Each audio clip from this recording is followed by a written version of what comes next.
welcome to the second episode of the new and improved month in review. This is, of course, the new month in review, where instead of having my 2-hour podcast, we're gonna take that, we're gonna condense it down to like under 10 minutes and just have me here. And you guys really seemed to like it last month when I did it, so, yay.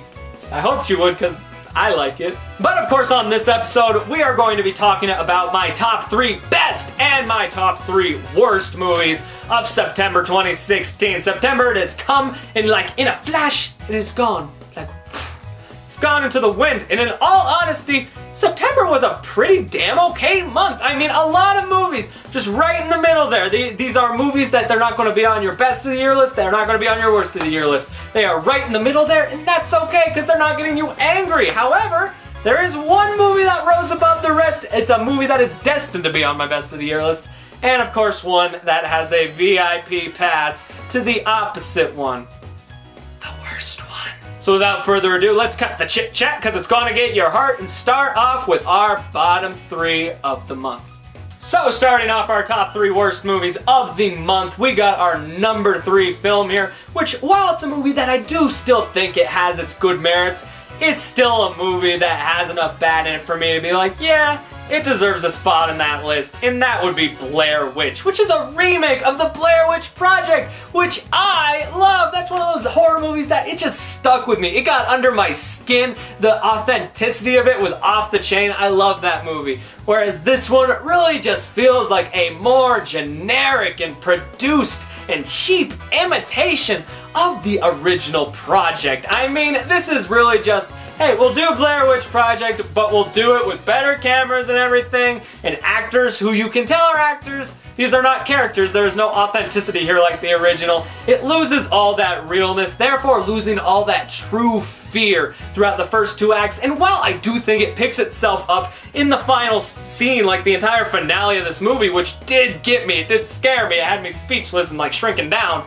I still don't think that makes up for the 2 not so great acts that really went before it. Coming in at number 2 is a movie that, like Blair Witch, I still think it has its merits to it, and I definitely think there was more potential shining through here. It's still a movie that really went nowhere and has already left my mind, has already been forgotten, and that is Morgan. This is, of course, brought to us by Ridley Scott's kid. I mean, Ridley Scott, he shot out a little kid, and now he's making movies, and he's making a horror sci-fi movie. Just like his old man. His old man made his career off that kind of shit, and he's here and not exactly having the same luck.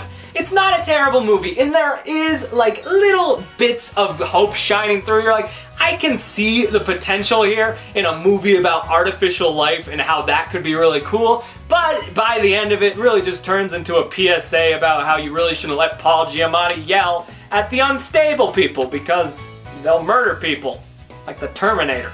And now we are down to our number 1 worst movie of September, and I gotta say, while those other 2 movies I just talked about are not good movies, they ain't got shit on what I'm about to talk about, because if you're looking at September as a whole, there were some bad movies that I did not see.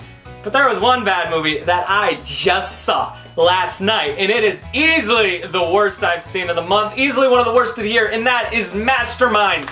What is this movie? What is this? Masterminds is one of the most boring and unfunny comedies I have seen all decade. This movie is a waste. The movie is about robberies, and you feel like it is robbing you of your time and livelihood. There is no redeeming qualities to this. It's just a stupid story with stupid storytelling, with stupid characters who have stupid southern accents doing stupid things. By the end of it, you feel speechless that you even had the gut to stay through it.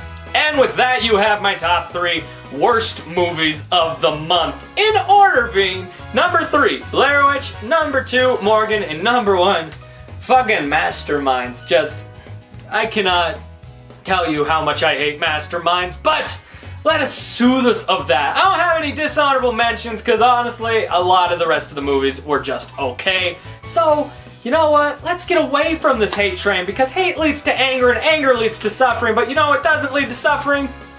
Good movies. So let's talk about the best of the month. So, kicking off our number 3 best movies of the month, this is of course our number 3 best movie of the month. Yeah, I thought that went without saying, but it didn't because I said it weird. But coming in at number 3, we have a movie that I actually know a lot of people didn't like. A lot of people are like, oh, Ash, it was mediocre. But for me, it's a movie that I just really appreciated, and that was The Light Between Oceans. I know a lot of people are like, Ash, it's so boring. It was 2 hours long. I had to sit through it.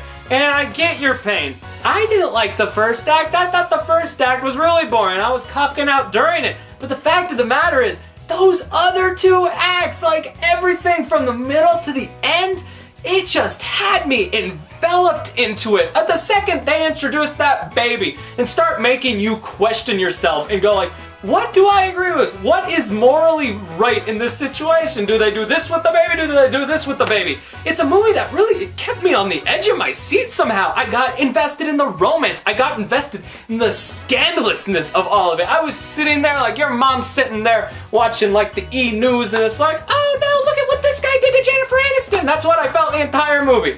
I really enjoyed it. I had a good time. It deserves a spot.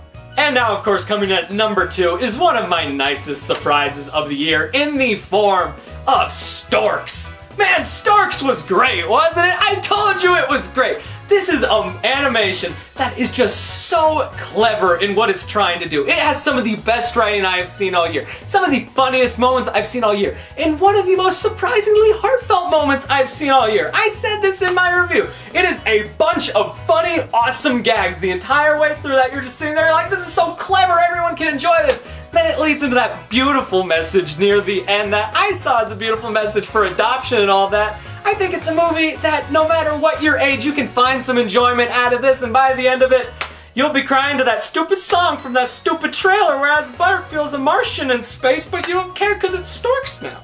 And that, of course, brings us to number 1, my best movie of the month, and if you know me, this will be no shock when I tell you The Magnificent Seven is easily the best movie of the month and one of my new favorite movies of the year. It is absolute Western heaven. The cast and crew are incredible. It has some of the best Western action scenes I've ever seen. I loved Anton Fuqua's direction. I loved all the characters here. I loved The Magnificent Seven's dynamic. I loved how diverse it was. Everything about this movie just spoke to me, and I know I overlove it. I know I shouldn't love it this much, but fuck you, I love it this much. I can't wait to see it again. This is one of the best Westerns of the decade and easily the best movie of September.